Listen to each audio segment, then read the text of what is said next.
budget 2025ত income tax এক্টত কি বেসিক চেঞ্জেস আহিছে জানিব এই ভিডিওটোতে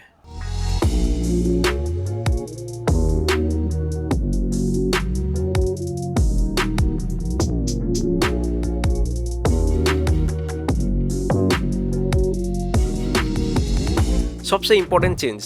इनकम टैक्स स्लैब और स्लैब अनुजाई जिखिनि रेट आছিলে टैक्स रेट हेतु रिवाइज करा হৈছে अप टू 4 लाख जार एनुअल इनकम থাকিব তেলোকৰ কাৰণে নীল 4 to 8 lakhs 5%, 8 to 12 lakhs 10%, 12 to 16 lakhs 15%, 16 to 20 lakhs 20%, 20 to 24 lakhs 25% আৰু above 24 lakhs হলে 30% टैक्स लेबত পৰিব ইয়াতে আৰু এটা ভাল কথা আছে যে up to 12 লাখ জাৰ এনুअल ইনকাম থাকিব তেলোকৰ যেটো ট্যাক্স আহিব হেতু কমপ্লিটলি ৰিবেট পোৱা যাব আৰু ৰিবেট পোৱা মানে এটোৱে বুজায় যে আপ টু 12 লাখ জাৰ এনুअल ইনকাম থাকিব তেলোকৰ কাৰণে কোনো ধৰণৰ ট্যাক্স নাথাকে নো ইনকাম ট্যাক্স আৰু স্যালাৰিড ইন্ডিভিজুৱেলৰ কাৰণে যেটো ষ্টেণ্ডাৰ্ড ডিডাকচন থাকে হেতু 50000 ৰ পৰা 75000 ৰিভাইজ কৰা হৈছে তাৰ মানে এটোৱে বুজা গৈছে যে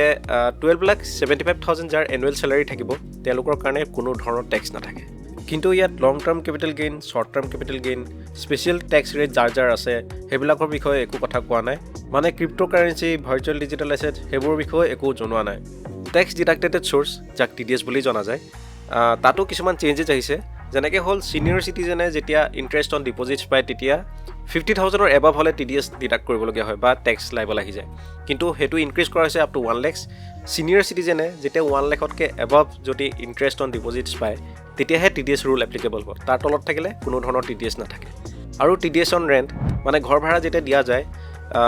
যদি ৰেন্টটো যদি 2,40,000 তকৈ যদি এবাভ আছিলে তেতিয়া TDS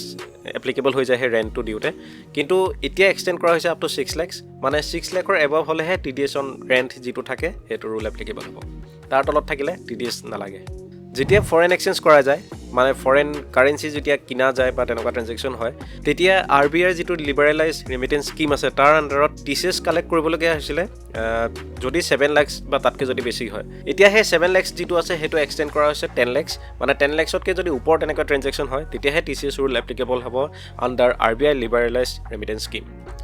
income tax return filing যেতিয়া ডেট পাৰ হৈ যায় তেতিয়া আৰু ৰিটাৰ্ণ ফাইলিং কৰিব পৰা হোৱা নাছিল আগতে তাৰ পিছত আইটিআৰ ইউ বুলি এটা অপচন আহিলে আপডেটেড আইটিআৰ হেতুৰ মতে যেটো বছৰ এতিয়া আছে তাৰ পৰা 2 বছৰ আগৰ ৰিটাৰ্ণ ফাইলিংও আপুনি কৰিব পৰা হৈ আছিল হেতু এতিয়া এক্সটেন্ড কৰিছে আপ টু 4 ইয়াৰ্স মানে 4 বছৰ আগতো যদি কোনবা ৰিটাৰ্ণ ফাইলিং কৰা নাই তেতিয়া এতিয়াও কৰিব পাৰিব ওয়েল এখিনিয়ে এটা বেসিক চেঞ্জেস আহিছে ইনকাম টেক্সত আৰু বহুতবোৰ কথা চেঞ্জ হৈছে হেতু বিষয়ে মই সেপাৰেটলি ভিডিও এটা বনাম আৰু অহা সপ্তাহত ইনকাম টেক্স বিল এনাউন্স কৰিব মানে কি আৰু চেঞ্জেস আহে ইনকাম টেক্সত হেতু অহা সপ্তাহত ভালকে গম পাম ভিডিওটো ভাল পালে লাইক কৰিব শেয়াৰ কৰিব আৰু কিবা জানিব লগা থাকিলে কমেন্ট কৰিব আৰু এই বাজেটটো আপোনাৰ পইণ্ট অফ ভিউটো কি হয় হেতু বিষয়ে কমেন্ট কৰিব বিচাৰিলে কমেন্ট কৰিব আৰু এনেকুৱাবোৰ কন্টেন্ট চাই থাকিবৰ বাবে সাবস্ক্ৰাইব কৰিবলৈ নাপাহৰিব মই Madhurya Sharma welcoming you to tax and biz talk